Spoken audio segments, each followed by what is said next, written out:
3 xil kanalizatsiya trubasini qattiq ishlatish kerakligini birga ko'rib chiqamiz. Butun yetinchiligi kanalizatsiyadan boshlanadi desam, ishonasizlarmi?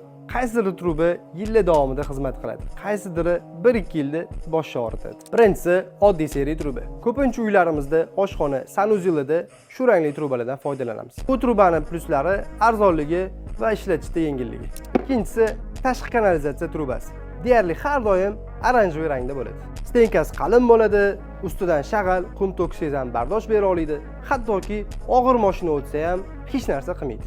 Ko'cha uchun ideal hisoblanadi. Yomg'ir deysizmi, qormi, quyosh deysizmi, hammasiga turib beradi. Uchinchisi shuma poglashayishi truba.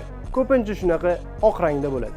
Eng katta plusi shum izolyatsiyasi zo'rligi, kamchiligi nisbatan qimmatroqligi. Endi qaysi kanalizatsiya trubasini qattiq ishlatishi yaxshilab bilib oldinglar. Qurilishda va ayniqsa santexnikada xato qilib qo'ymaslik uchun videolarni kuzatishda davom eting va menga obuna bo'lib qo'ying.